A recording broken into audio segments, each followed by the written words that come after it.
तुम्हें कितनी बार बताया है, मेरे तैयार होने से पहले मेरा नाश्ता तैयार हो जाना चाहिए। शादी के 25 सालों बाद भी मुझे क्यों बार बार एक ही बात बतानी पड़ती है? तुम्हें क्या है, तुम तो आराम से घर पर रहोगी, मुझे काम पर जाना पड़ता है। तुम हो कि हमेशा बेवकूफ़ों जैसी हरकत करती हो। अगर तुम यह जानबूझकर करती हो तो याद रखना, मुझसे बुरा कोई नहीं होगा। आज भी आकाश का पारा चढ़ा हुआ था। कटु शब्दों में अपना गुस्सा उतारते हुए गीला तौलिया कुर्सी पर फेंकते हुए आकाश गुस्से से सिया की तरफ देखने लगा। सिया के लिए आकाश का यह बेवजह का गुस्सा कोई नई बात नहीं थी। वह महीने में 3 से 4 बार ऐसे ही सिया पर बरस पड़ता था। पहले पहले सिया उसका विरोध किया करती थी, लेकिन जब कई सालों तक आकाश में कोई बदलाव नहीं दिखा तो सिया ने खुद को ही बदल दिया। अब आकाश के कुछ भी कहने से सिया को कोई फर्क नहीं पड़ता था। आकाश की हर बात वो चुपचाप सिर नीचे झुकाए सुन लेती थी। शादी के पहले 5 साल तक सिया ने पूरी कोशिश की थी कि आकाश को बदला जाए, लेकिन फालतू का गुस्सा करना और बाद में सिया को भला बुरा कहना, यह मानो जैसे उसकी आदत बन गई थी। कोई भी वाद विवाद होता तो आकाश सीधा सिया को बोल देता, अगर मैं तुम्हें अच्छा नहीं लगता तो क्यों नहीं चली जाती अपने मायके, क्यों रहती हो मेरे साथ। इतना सब कुछ होने के बावजूद सिया आकाश के साथ रहती थी, क्योंकि उसे अपनी बेटी की फिक्र थी।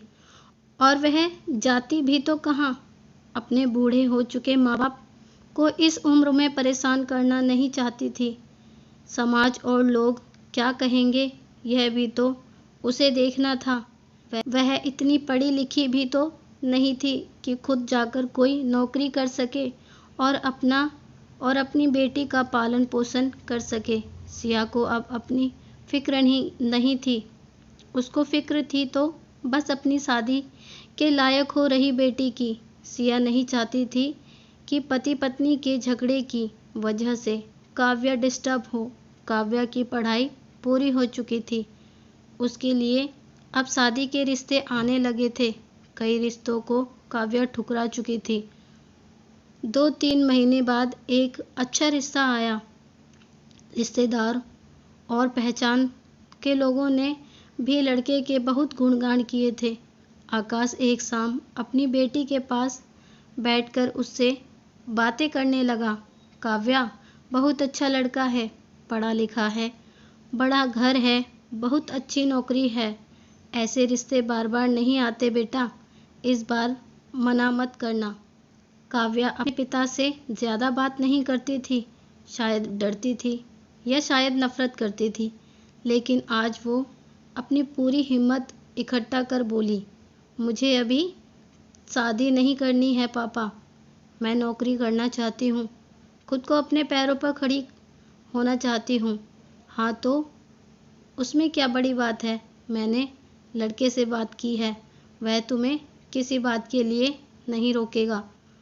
तुम शादी के बाद भी नौकरी कर सकती हो, वह तुम्हें नौकरी के लिए परमिशन दे देगा। आकाश बोला, मेरा नौकरी करना या ना करना उसकी परमिशन पर क्यों डिपेंड रहेगा पापा?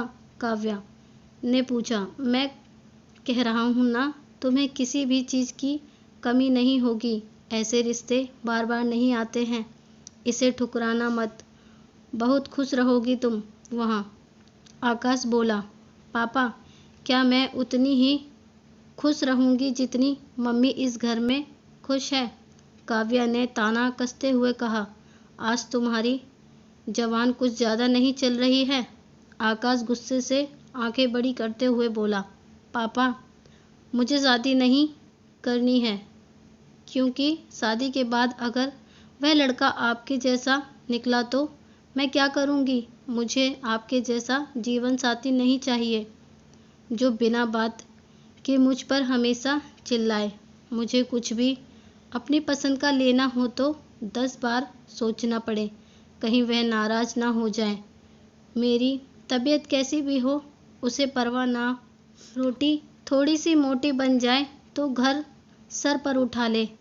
उसकी चेक बुक ना मिले तो भी मेरा ही दोस्त निकले और हर छोटी मोटी बात पर मुझे मायके जाने के लिए कहे। काव्या ने अपना दिल खाली करते हुए पापा से सब कह दिया। आकाश का गुस्सा 7वें आसमान पर था, लेकिन उसके मुंह से एक भी शब्द नहीं फूट रहा था। वो काव्या की बातें सुन रहा था। काव्या उतना ही बोलकर चुप नहीं हुई। आज पहली बार वह अपने पापा के सामने इतना कुछ बोल रही थी। पापा, आपने माँ के साथ हमेशा गलत व्यवहार किया।